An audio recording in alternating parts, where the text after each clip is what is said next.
Queridos irmãos e irmãs, estamos nesse segundo domingo da Quaresma e acompanhamos Jesus hoje no Monte Tabor, onde foi a sua transfiguração, momento em que Jesus nos mostra a sua divindade. Ele, verdadeiro Deus, também verdadeiro homem. Nesse momento, Ele manifesta a cada um de nós também a sua divindade. E manifestou-nos assim na sua divindade, todo o seu esplendor, para que também nós, nos momentos duros, difíceis, nos nossos momentos também de cruz, que nós possamos lembrar-nos sempre de Cristo e dessa sua divindade, a quem nós seguimos, atrás de quem nós estamos indo. E podemos ver que os convidados para subir ao Monte Tabor com Jesus foram os 3 discípulos que sempre o acompanham nesses momentos de maior intimidade: Pedro, Tiago e João. Lembremos-nos que esses mesmos 3 estarão também no horto de Getsemani, no Monte das Oliveiras. Eles também estarão. E aí é um convite para eles também lembrar-se do que aconteceu no Monte Tabor, isto é, da divindade de Jesus que apareceu, que veio naquele momento e se manifestou a cada um deles. E assim somos nós.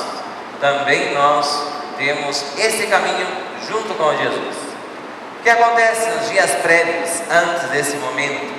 Aconteceu que Jesus, Ele falou para os apóstolos, Jesus falou para os discípulos aquilo que ia acontecer com Ele em Jerusalém. O Filho do Homem vai padecer a sua paixão, a sua morte e depois a sua ressurreição. Isso é, Jesus tinha falado para eles tudo o que Ele iria sofrer nesse momento. E os discípulos, os apóstolos, ficavam um tanto desconcertados.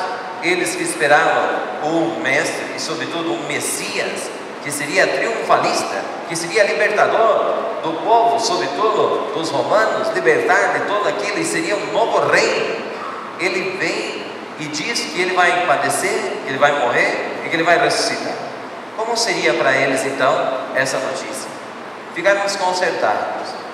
E assim Jesus percebe também que ele precisa de oração. E ele sobe ao Monte Tabor. E assim, meus queridos irmãos e irmãs, também nossas vidas. Jesus mesmo nos diz no dia da Quinta-feira Santa: ardentemente desejei comer convosco esta Páscoa. Jesus desejou comer a sua Páscoa, desejou ter esse momento. Mas Jesus também sente o peso do trabalho. Jesus sente o peso também da dificuldades diárias. Jesus sente que Ele quer muito realmente comer essa Páscoa. Sabe que Ele precisa ir até Jerusalém para a sua paixão e a sua morte e futuramente a sua ressurreição. Ele sabe tudo isso, mas sente o peso da missão e precisamos orar diante desse peso. E assim também cada um de nós. Hoje na manhã também dizia às mães: nós, muitas vezes, mesmo também vocês dentro do seu matrimônio, como desejaram casar-se, encontrar o meu amor, encontrar a outra parte da minha laranja, encontrar, e depois que se encontraram, 1 ano, que maravilha, 2 anos, que maravilha, 3 anos, que maravilha, 5 anos, que maravilha, 10 anos, que maravilha. E como aquele depois de 15 anos de casado olha para o lado e diz: nossa, amanheceu, não? Antes era amanheceu, bom dia, agora amanheceu, nossa. E assim vão passando os tempos, nós vamos sentindo o peso dos tempos, o peso do compromisso. E nós precisamos dessa oração. Nós precisamos, porque muitas vezes as coisas que vão, quando começam a ir mal, por que começam a ir mal? Porque nós começamos a pensar muito em nós mesmos. Isto começa a entrar o egoísmo. E quando entra o egoísmo, nós acabamos cada vez mais sofrendo. Quando uma mãe começa a pensar, graças a Deus e que nunca aconteça para vocês, o sacrifício que seu filho gera para ela, deixou de amar. O dia que uma esposa começa a só ver o sacrifício que o seu marido exige, deixou de amar. Se o marido coloca só também o que a enfrenta com a esposa, etc., e esquece o bem que ela lhe faz, a sua presença encantadora, e deixa de se maravilhar-se com isto, começa a entrar o egoísmo, e aquele matrimônio começa a definhar, e cada vez vai mais para baixo. E aonde que começou tudo? No egoísmo. Quando nós começamos a pensar mais em nós mesmos, as coisas começam a ir para baixo. E quando podemos ver esse amor tão puro de uma mãe, que se entrega a seu filho, que doa-se completamente ao seu lar, é uma mulher que se desgasta 24 horas, entregue, está trabalhando, pensando em casa, volta para casa, esqueceu que trabalhou uma jornada de 8 horas, despreocupa-se das 8 horas, porque quer ver como está o seu filho, como está chegando o seu marido, e isso é amor.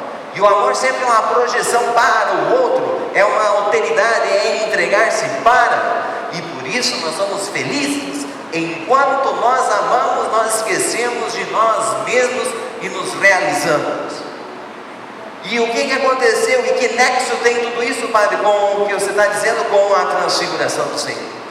Porque a transfiguração do Senhor aconteceu enquanto Jesus rezava, e foi tão importante essa transfiguração, que os apóstolos, estando aí, que estavam até dormindo, depois acordaram, né? Opa, nossa, Moisés, Elias, etc. Depois Pedro diz: façamos 3 tendas, uma para ti, outra para Moisés e outra para Elias. Que significa isso? Que no meio da oração, junto à divindade, onde fortalece as nossas convicções, onde fortalece o nosso amor, porque estamos conectados com a fonte do amor, nós esquecemos de nós mesmos. Pedro não disse: vamos fazer primeiro uma tenda pelo menos mais menorzinha para nós 3 aqui, os discípulos, depois uma. Não, uma para ti, outra para Moisés e uma para Elias. Esqueceu completamente de si. Diante de Deus, na vida de oração, na união com Deus, nosso Senhor, nós acabamos por fim esquecendo de nós mesmos. Deixamos de ser egoístas e somos e vivemos para Deus e para as coisas de Deus. E essa experiência se faz na oração. E é aí onde que também Pedro diz: que bom estarmos aqui. Como eu gostaria de permanecer aqui. Quantas vezes vocês fizeram um retiro? Quantas vezes, lembre-se, se não fizeram atualmente, mas quando foram adolescentes, quando foram jovens, tenho certeza que vocês fizeram. Que maravilha, vocês saíram daquilo e disseram: que bom estarmos aqui.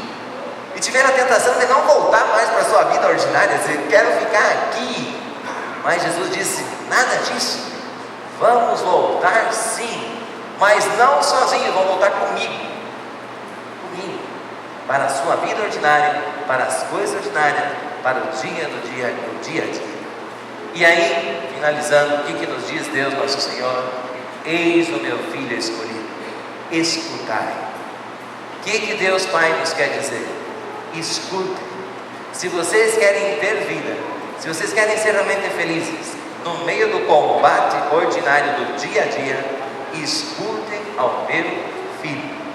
Isto é, cumpra os mandamentos, cumpra o que Ele nos está dizendo, coloque a sua vontade, o seu carinho, o seu amor, cumprindo a vontade de Deus, nós seremos felizes. E uma das primeiras coisas é deixar de lado todo o egoísmo, para que realmente possamos e aprendamos a amar. E Nossa Senhora, ela que sempre viveu projetada para Deus e para as suas coisas, que ela alcance essa graça diante de Deus para cada um de nós. Alcance essa graça de podermos cada dia mais fazer triunfar em nossos corações o amor e não o egoísmo. E que parta daí, da vida de oração, da união com Deus, e nunca esqueçamos, no momento das lutas ordinárias, dia a dia do nosso cotidiano, nunca esqueçamos a presença de Cristo transfigurado e a quem nós seguimos. Louvado seja o nosso Senhor Jesus Cristo.